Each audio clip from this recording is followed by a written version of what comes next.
So Killer Queen, and we're looking at harmony and tonality. Okay. The first thing to notice is the key signature. So the key signature implies it's either E flat major or C minor, okay, because of the key signature. So we need to look at the very first opening bit, and the opening goes from G to C and ends, and basically that little phrase leads us to a C minor. So it takes us to C minor. So we're assuming here that we're going to be in C minor, but actually we're not. We are in E flat major, but it's quite ambiguous. It's not very clear where we are. Okay, it's tonally unstable here. Although the first phrase appears to be C minor, it's not particularly. Okay, the whole piece closes on an E flat major chord. If I just skip us all the way to the end we finish on an E flat major chord. Okay, it's not particularly subtle. It works. The harmony's fading out there, but it works that we start on C minor, we end on E flat. So we're not really completely clear what key we're in. There's quite a lot of passing modulations. And those passing modulations have lots of 5/1s. So we go from the dominant to the tonic. So for example, here, that's a 5 to a 1, dominant tonic.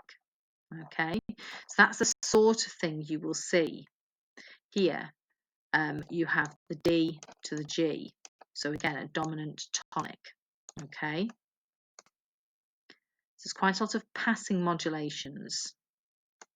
When you look at the chords, most of them are in root position, not all. So you can see, for example, here you've got a B flat 7 with a C in the bass. But here you've got your C minor, you've got your E flat. Okay, so there's a lot of root position chords. When you have chords that are not in root position, for example, G minor / D, that means that the D of the chord is in the bass. So we have G minor, which is G, B flat, D. So that D is a second inversion chord. Okay, because it's the fifth of the chord in the bass. And again, we have one here. Here we've got, we mentioned the B flat 7 with the C in the bass. So that's actually a third inversion chord because it's using the C in the bass.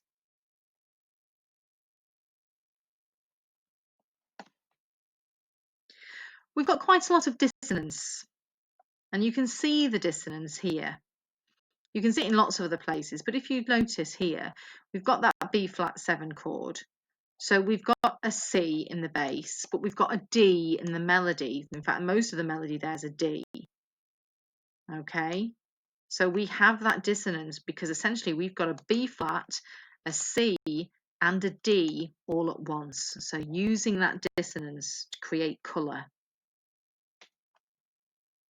We've mentioned seventh chords here. There's lots of those all the way through the piece. In fact, we have seventh chords really quite early on.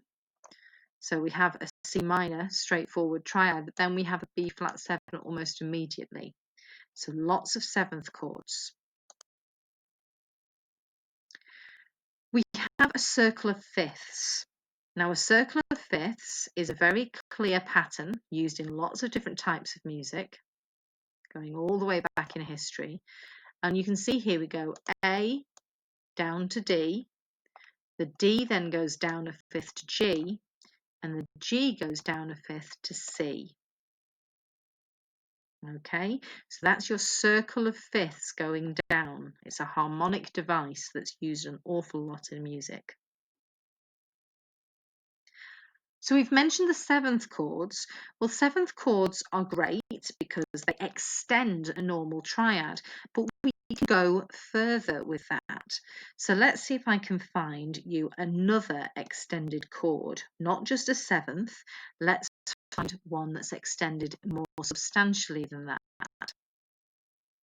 So let's just see. That's one more page.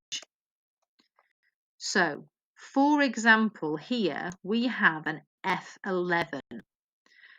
So if you think about FAC being a triad, then E flat 7th, G 9th, and then you would have a B flat as your 11th.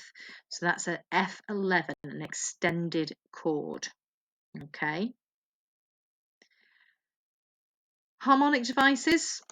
One more harmonic device that we see an awful lot is a pedal. Now, a pedal we know is a held or repeated note, usually in the bass line. Okay.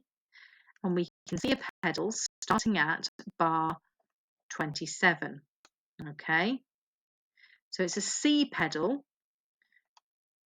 Again, we've got that C minor there, but this pedal goes through, and you can see it going through still here, there. So we have a pedal, and that's a pedal on the relative minor. So hopefully that will make sense. We've got harmony and tonality. The tonality is quite ambiguous. It's pretty much in E flat major, but we have lots of C minor and we have lots of passing modulations.